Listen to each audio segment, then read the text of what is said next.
اعوذ باللہ من الشیطان الرجیم بسم اللہ الرحمن الرحیم قال اللہ تبارک و تعالی فی القرآن المجید والفرقان الحمید الذین آتیناہم الکتاب یتلونہ حق تلاوتہ صدق اللہ العظیم وقال رسول اللہ صلی اللہ علیہ وسلم خیرکم من تعلم القرآن وعلمہ صدق رسول اللہ صلی اللہ علیہ وآلہ وسلم۔ السلام علیکم ورحمۃ اللہ وبرکاتہ۔ معزز سامعین، اللہ جل شانہ کے احسان فضل کرم سے الحمدللہ ثم الحمدللہ آج ہم لیسن نمبر 1 کو مکمل کرنے جا رہے ہیں، اور ہم آج انشاءاللہ لیسن نمبر 1 کا جو آخری پارٹ ہے یعنی کہ 10واں حصہ ہے اس کی طرف جاری و ساری ہیں۔ معزز سامعین، اللہ جل شانہ نے قرآن میں ارشاد فرمایا کہ ہم نے جن کو یہ کتاب عطا فرمائی ہے وہ اس کی اس طرح تلاوت کرتے ہیں کہ جو تلاوت کرنے کا حق ہے۔ حضور والا حضور نبی مکرم صلی اللہ علیہ وآلہ وسلم نے بخاری شریف کے حدیث مبارکہ حضرت عثمان بن عفان یعنی کہ حضرت عثمان غنی ذو النورین رضی اللہ تعالیٰ عنہ نے ارشاد فرمایا کہ آپ صلی اللہ علیہ وسلم نے ارشاد فرمایا کہ تم میں سے بہترین شخص وہ ہے جو قرآن سیکھے اور دوسروں کو سکھائے۔ اور مجمع الزوائد میں حضرت ابو امامہ باہلی رضی اللہ تعالیٰ عنہ روایت کرتے ہیں، طبیان قرآن میں حدیث مبارکہ موجود ہے کہ حضور نے ہمیں قرآن پڑھانے کا حکم دیا اور ہمیں برانگیختہ کیا، اس کی طرف ترغیب دی، اور آپ صلی اللہ علیہ وآلہ وسلم نے ارشاد فرمایا کہ کل قیامت والے دن قرآن پڑھنے والوں کے گھر والوں کو جب سخت حاجت ہوگی تو قرآن اس وقت ان کے پاس آئے گا اور مسلمان شخص سے پوچھے گا کہ کیا تم نے مجھے پہچانا؟ تو وہ شخص کہے گا کہ تم کون ہو؟ تو قرآن کہے گا کہ میں وہ ہوں جس سے تم دنیا میں محبت کرتے تھے، میں وہ ہوں جو تمہیں اپنی طرف کھینچتا تھا، اپنے قریب کرتا تھا۔ تو وہ شخص کہے گا شاید تم قرآن ہو۔ تو وہ قرآن اس شخص کو پکڑ کر اللہ جل شانہ کی بارگاہ میں لے جائے گا، اور شخص کی دائیں جانب اس وقت فرشتہ ہوگا، بائیں جانب جنت ہوگی، اور اس کے اوپر اللہ جل شانہ کی رحمت کو یعنی کہ سکینہ کو رکھ دیا جائے گا، اور اس کے والدین کو اس وقت اللہ جل شانہ دنیا سے بھی قیمتی جبے حلے یعنی کہ جس کو ہم توپ کہتے ہیں وہ جبے عطا فرمائے گا، اور وہ کہیں گے کہ ہم نے ایسے اعمال تو کیے نہیں جیسا ہمیں انعام عطا کیا جا رہا ہے، آخر یہ کس چیز کا صلہ ہے؟ تو قرآن کہے گا کہ یہ صلہ تمہارے بچے کو قرآن پڑھانے کا ہے، یعنی کہ تمہارے بچے کے قرآن پڑھنے کا صلہ ہے۔ تو معزز سامعین، اللہ جل شانہ کے فضل و کرم اور احسان سے الحمدللہ جو ہم نے یہ سلسلہ جاری کیا ہوا ہے قرآن سیکھنے سکھانے کا، میں امید کرتا ہوں کہ تمام احباب اس میں پوری محنت ذوق اور شوق کے ساتھ قرآن کو سیکھنے کی طرف آ رہے ہوں گے اور ترغیب حاصل کر رہے ہوں گے، کیونکہ ہر بندہ ہی اپنی آخرت سنوارنا چاہتا ہے، اپنی دنیا اور آخرت میں بھلائی چاہتا ہے۔ اس لیے قرآن جو ایسی ایک چیز ہے، اللہ تعالیٰ کی کلام ہے کہ جو ہمیں بلندیوں کی طرف لے جاتی ہے، ہمیں پستیوں سے اٹھاتی ہے، اور اللہ جل شانہ کا خاص طور پہ قرب خاص عطا فرماتی ہے، اور ہمیں بتاتی ہے کہ ہمارا دنیا میں آنے کا اصل مقصد کیا ہے۔ ہمیں سمجھایا جاتا ہے اس میں کہ ہم قرآن کے اوپر عمل کریں گے تو ہمیں دنیا میں بھی اور آخرت میں اللہ تعالیٰ کیسے سرخرو فرماتا ہے، کہ جیسے آپ کے سامنے کتنی محنت کے ساتھ ایک چیز کو پیش کیا جا رہا ہوتا ہے، تو اسی محنت کے ساتھ آپ بھی لوگوں کو ترغیب دیں، بلائیں، اس طرف لے کے آئیں، اور ان کو یہ ویڈیوز وغیرہ دکھائیں، سنائیں، تاکہ وہ بھی ترغیب حاصل کریں کہ قرآن سیکھنے کی طرف آئیں۔ اپنے جو غلط حروف وہ سیکھ رہے ہوتے ہیں، غلط قرآن پڑھ رہے ہوتے ہیں مجہول طریقے سے، اس کو چھوڑ دیں، اور معروف طریقہ جو کہ حضور صلی اللہ علیہ وسلم کے اوپر نازل کیا اور آپ نے صحابہ کو سکھایا، اسی طریقے کے ساتھ اپنے جتنے بھی اقارب اور عزیز ہیں ان کو اس کی طرف لے کے آئیں تاکہ وہ قرآن کو سیکھیں۔ تو معزز سامعین، اللہ کے جل شانہ کے فضل و کرم سے الحمدللہ ثم الحمدللہ ہم نے قرآن کو سیکھنے کا جو پہلا لیسن تھا وہ آج مکمل کرنا ہے، اور ابھی تک الحمدللہ ہم نے الف سے لے کے نون تک کے جو حروف ہیں ان کے مخارج اور آرٹیکولیٹرز ہیں وہ سمجھ لیے ہیں، اور باقاعدہ طور پہ لیسن کے آغاز جو کہ باقی لیٹرز رہ گئے ہیں ان کے آغاز سے پہلے میں تھوڑی سی پریکٹس کروا دیتا ہوں، اور اس کے بعد انشاءاللہ جب اختتام اس کا کریں گے، ہم اس کو ختم کریں گے، اس وقت ہم خلاصہ کلام جو کچھ اب تک پڑھ لیا ہے اس کی طرف آئیں گے۔ تو ابھی اونچی آواز سے پڑھیے، الف با تا ثا جیم ح خا دال ذال را زا سین شین صاد ضاد طا ظا عین غین فا قاف کاف لام میم نون الحمدللہ اب تک ہم نے نون تک کے جو حروف ہیں وہ پڑھ چکے ہیں، اور آج جو ہمارا نیا لیٹر ہے جو ہم سٹارٹ کرنے والے ہیں وہ ہے واو۔ واو کو ہم جب پڑھنا ہے حضور والا تو اس وقت آپ نے واو کو پڑھتے وقت اپنے جو ہونٹ ہیں ان کو ناتمام ملانا ہے۔ ناتمام کیسے ملانا ہے اس بات کو اصل میں آپ نے سمجھنا ہے، اس کا مخرج جو ہے وہ اصل میں تب آپ کو سمجھ میں آئے گا کہ جب آپ نے سائیڈ کی جو اس کے ہونٹوں کے حصے ہیں ان کو ملا کے رکھنا ہے، لیکن درمیان میں ہول رہے گا، سوراخ باقی رہے گا۔ تو ابھی آپ نے کیا کرنا ہے کہ یہ واو کو شروع سے لے کے آخر تک، کیونکہ آپ کے سامنے جو ورڈ لکھا ہوا ہے لیٹر تو واو کی صورت میں لکھا ہوا ہے، لیکن جو ہم نے ورڈ آپ کے سامنے پورا لفظ لکھا ہوا ہے اس کو دیکھیں، اس کی شروع میں بھی واو پڑا ہوا ہے، آخر میں واو پڑا ہوا ہے، یعنی کہ اس کا پوری جو پروننسیشن ہے پڑھنے میں جو آتا ہے وہ پورا ورڈ صورت میں آتا ہے، وہ ہے شروع سے آخر تک واو۔ تو اس لیے آپ نے شروع سے آخر تک ہونٹوں کو گول ہی رکھنا ہے، گول کر کے اس کے واو کو پڑھنا ہے، جہاں کہیں بھی واو آ جائے۔ پڑھیے اب، واو واو واو۔ امید ہے کہ آپ کو واو کا مخرج سمجھ آ چکا ہوگا۔ اور واو کے بعد ہمارے پاس دو لیٹرز اکٹھے ہیں، ہا اور حمزہ، جن کا مخرج جو ہے وہ ایک کے نکلنے کی جگہ سیم ہے، وہ ہے گلے کا آخری حصہ جو کہ سینے کی طرف ہے۔ جیسا کہ ہم نے پہلے، اب یہاں پہ ہم نے دو سیٹ بنا لیتے ہیں تاکہ ہمیں فرق پتہ چل جائے مزید کہ ہم جو حروف پڑھ رہے ہیں ان کے اپنے اپنے مخارج ہیں، اپنی اپنی جگہ ہے نکلنے کی، ان کی اپنی صفات ہیں۔ بعض کا کچھ صفات سیم ہے تو لیکن مخرج جو ہے مختلف ہوگا، مخرج ان کا اگر ایک ہے تو ان کی جو پڑھنے کی جو آواز ہے وہ مختلف ہو سکتی ہے۔ جیسے اب ہم بات کریں غائن اور خا جو ہے وہ گلے کے پہلے حصے سے ہم نے نکالا تھا، وہ اسی کا حصہ ہے، وہ نیچے نہیں آ سکتا ہے کسی حصے میں، ٹھیک ہے۔ اور اسی طرح عین اور حا میں گلے کا درمیانہ حصہ ہم نے استعمال کیا، اب وہ ہم اس طرح نہیں کر سکتے عین اور جو ہا جو حا ہے اس کو ہا بنا لیں، خا کو بھی ہا بنا لیں، یعنی کہ اب تک ہمیں اس چیز کا تو کم سے کم سمجھ آ گیا ہوگا کہ پتہ چل چکا ہوگا کہ ہر حرف کے اپنے ایک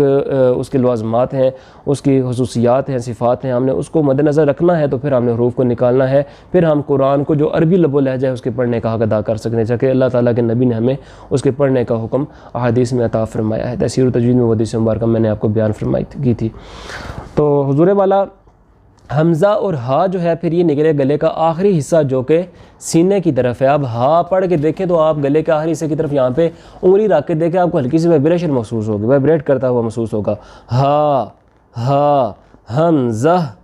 ہا، یعنی کہ یہ آپ کو پتہ چل جائے گا یہاں پہ کہ گلے کے آخری حصے سے ہی حمزہ اور ہا نکل رہا ہے، اس کے علاوہ کسی حصے سے یہ نکل نہیں سکتا ہے۔ تو امید کرتا ہوں کہ آج کا جو حمزہ اور ہا کا جو لیٹرز ہیں یہ بھی آپ کو سمجھ میں آ گئے ہوں گے۔ اور آج کا ہمارا جو آخری لیٹر ہے وہ ہے یا۔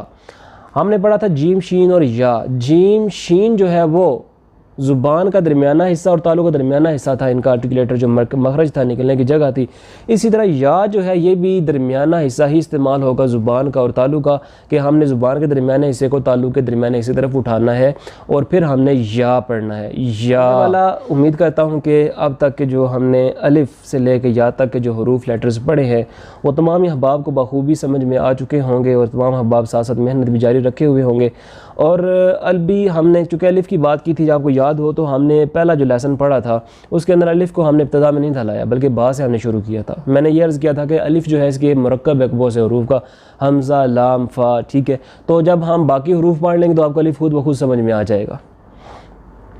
لام کا مخرج آپ کو پتہ چل گیا، فا کا بھی پتہ چل گیا کہ نکلنے کی جگہ کون سی ہے۔ تو الف حمزہ میں آتا ہے، شروع کے اوپر زبر پڑا ہو، الف کے اوپر جب بھی کوئی بھی حرکت آتی ہے یا پھر وہ ساکن ہو تو وہ حمزہ میں ٹرن ہو جاتا ہے، بدل جاتا ہے۔ تو حمزہ جو گلے کا آخری حصہ ہے، تو یہ ساری چیزیں آپ نے الف میں پڑھ لی ہیں۔ تو ابھی ہم تھوڑی سی پریکٹس کر لیتے ہیں، اور اس میں تھوڑا بہت خلاصہ کلام ابھی تک جو ہم نے پڑھ لیا ہے وہ آپ کے گوش گزار کروں گا۔ تو یہ باتیں آپ ساری آپ نے ذہن میں رکھنی ہیں ساتھ ساتھ، تو پڑھیے ساتھ میرے۔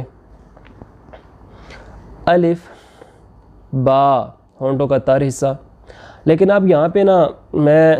آپ کی آسانی کے لیے ساتھ ہی ایک اس طرح کرتے ہیں کہ ہم سیٹ بنا لیتے ہیں، یعنی کہ وہ حروف جو ایک جگہ سے نکلنے والے ہیں ہم ان کے سیٹ بنا لیتے ہیں۔ ابھی فا، میم اور واو، یہ تینوں چار لیٹرز ایسے ہیں جن کے تعلق ہیں نکلنے کے، وہ ہے ہونٹ، یعنی کہ ہونٹوں سے چاروں حروف نکلتے ہیں۔ با ہونٹوں کا تر حصہ، میم ہونٹوں کا خشک حصہ، فا ثنایا اولیا کے کنارے اور نچلے ہونٹ کا تر حصہ، فا، اور کسی منہ سے ہوا نکلے گی۔ اس کے بعد ہے واو، یہ نکلے گا آپ کا ہونٹوں کو ناتمام ملانے سے، گول کرنے سے، شروع سے لے کے آخر تک واو۔ تو آپ نے دیکھا کہ یہ چاروں حروف ہونٹوں سے ادا ہو رہے ہیں، یعنی کہ ہونٹوں کے ساتھ ان کا تعلق ہے، تو ان کو حروف شفویہ کا نام اسپیسیفک نیم ہے ان کا چاروں کا، حروف شفویہ یعنی کہ ہونٹوں سے نکلنے والے حروف کہا جاتا ہے۔ اور اس کے بعد آ جاتا ہے با کے بعد تا، دال اور پا، یہ تینوں حروف جو ہیں جو ایک جگہ سے نکل رہے ہیں، زبان کی نوک کو ثنایا علیہ کی جڑ میں لگایا تھا، اور پا میں صرف کیا کہ زبان کی جڑ کو اٹھایا کیونکہ یہ رفع ہو رہا ہے، موٹا ہو رہا ہے، پا۔ تو یہ جو تینوں حروف ہیں یہ آپ کے ایک جگہ سے سیٹ بن گیا آپ کا۔ اور اس کے بعد تا کے بعد ہے سا جو ہے یہ آپ کا ذال کے ساتھ ہے، یعنی کہ دو ہے یہ لیٹرز جو یہاں ایک جگہ سے نکل رہے ہیں، سا ذال، زبان کی نوک کو ثنایا کے کناروں سے ہلکا سا باہر نکالنا تھا، سا اس میں ہلکی سی واو خارجی بھی ساتھ، آگے ذال، ٹھیک ہے جی۔ اور یہ ان کو حروف لثویہ کہتے ہیں، یعنی کہ آپ کے جو مسوڑوں میں لگے ہوئے چار سامنے کے داند ہیں دو بڑے، ان کو وہاں سے نکالنا ہے، سا اور ذال۔ اس کے بعد جیم، شین اور یا، ان تینوں کا سیم مخرج ہے، وہ کیا زبان کا درمیانہ حصہ اور تالو کا درمیانہ حصہ، اور شین میں تفشی کی صفت ہے، زبان میں کو منہ میں پھیلایا اور آواز جو ہے منہ میں اس طرح پھیل جاتی ہے، تو یہ جو ہے جیم، شین، یا، یہ تینوں ایک جگہ سے نکلے، ان کو حروف شجریہ بھی کہتے ہیں، یعنی کہ ان کو آپ نے جو درمیان والا حصہ ہے زبان کا اور تالو کا ان میں سے نکالنا ہے۔ اس کے بعد آ گیا ہا۔ اب یہاں پہ ہم 6 حروف اکٹھے کر لیتے ہیں گلے کے اعتبار سے، جن کو ہم حروف حلقیہ کہتے ہیں، حلق گلے کو کہتے ہیں، حلقیہ حروف حلقیہ یعنی کہ جو گلے سے نکلنے والے حروف ہے۔ حمزہ ہا ایک سیٹ تھا گلے کا آخری حصہ، حمزہ ہا جو کہ سینے کی طرف ہے، عین ہا گلے کا درمیانہ حصہ، غین خا گلے کا پہلا حصہ جو کہ اور زبان کی جڑ کو اٹھانا ہے ہم نے کیونکہ یہ مصطلح لیٹر ہے، تو یہ ہم نے حروف حلقیہ پڑھ لے جو کہ حلق سے نکلنے والے 6 حروف تھے، حمزہ ہا، عین ہا، غین خا۔ یا پھر را جو ہے اس کا ہم نے کیا کہ زبان کی جڑ کو اٹھانا ہے اور زبان کی نوک ہلکی سی اوپر جا کے نیچے آ جائے گی، اور اکیلا لکھا ہو تو اس کو پور پڑھا جاتا ہے۔ سین اور صاد کا مخرج سیم ہے،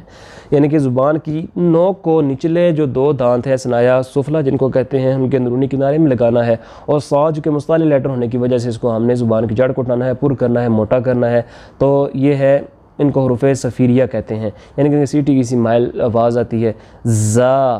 سین، صاد۔ ہم نے آگے جو آ رہا ہے ضاد، یہ اکیلا حرف ہے جو کہ ایک ہی جگہ سے نکلتا ہے، اس کے ساتھ اور کوئی بھی نہیں ہے، کہ زبان کے سارے کناروں کو اپنے والے سارے دانتوں اور دانوں سے لگانا ہے اور زبان کی جڑ کو اٹھانا کیونکہ مصطلح لیٹر ہے، ضاد پیچھے سے آواز نکال کے آگے طرف لے کے ضاد جو ہے اس میں آپ نے کیا کرنا ہے، زبان کی نوک کو ثنایا علیہ جو ہے ان کے اندرونی کنارے میں لگانا ہے،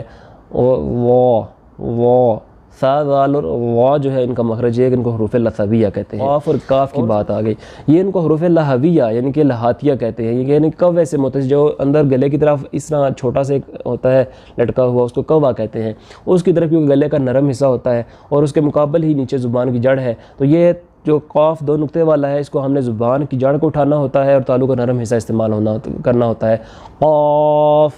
جتنا پیچھے جائیں گلے کی طرف اتنا نرم حصہ آتا جائے گا اس کا۔ کاف جو ہے باریک، اس کو آپ نے کیا کرنا ہے، کتاب کش والا جو کاف ہے یہ باریک کرنا ہے، تالو کا سخت حصہ اس میں صرف استعمال ہوگا، سمپلی وہ نکل آتا ہے کاف۔ اس کے بعد آ گیا لام، لام نون، یہ جو ہے ان کا یعنی کہ ایک بنایا جاتا ہے، ایک حصہ سیٹ بنایا جاتا ہے، اور اس اعتبار سے تھوڑا سا فرق یہ ہے ان میں کہ لام میں ہم نے سامنے والے سارے دانت اور سائڈ کی ایک داڑھ استعمال کی اور زبان کی نوک کو وہاں پہ لگایا لام، اور نون میں سمپلی ہم نے کیا کیا کہ زبان کی نوک کو سامنے 4 دانتوں میں لگایا، ٹھیک ہے، اس میں داڑھیں استعمال نہیں ہوتی ہیں، نون۔ اور اس کے بعد ہم نے واو بھی پڑھ لیا، اور پھر آ گیا حمزہ اور ہا کی بھی بات ہوگی اور یا کی بات ہوگی۔ یہ تھے حضور والا آپ کے سامنے جو آرٹیکولیٹرز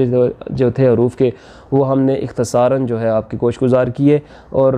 اگر کوئی بات کسی کو نہ سمجھ آئی ہو یا پھر سمجھنے میں کوئی مشکل پیش آ رہی ہو تو ہمیں کمنٹس کر سکتے ہیں، نمبر آپ کو دیا گیا ہے، اگر کوئی بندہ آن لائن کلاسز اپنے بچوں کو پڑھانا چاہے یا خود پڑھنا چاہیں تب بھی ہم حاضر خدمت ہیں، تو کوشش کیجئے کہ قرآن کو صحیح سے جو اچھا طریقہ ہے قرآن کو پڑھنے کا، جیسے حق ہے وہ حق ادا کرنے کی، جیسے اللہ تعالیٰ نے فرمایا کہ الذین آتیناہم الکتاب یتلونہ حق تلاوتہ، جن کو ہم نے یہ کتاب عطا فرمائی ہے وہ اس کی اس طرح تلاوت کرتے ہیں جو تلاوت کرنے کا حق ہے، تو اللہ تعالیٰ ہمیں یہ حق جو ہے بخوبی ادا کرنے کی توفیق عطا فرمائے۔ سامعین، اس امت کا خاصہ ہے، مکاشفۃ القلوب میں یہ روایت لکھی ہوئی ہے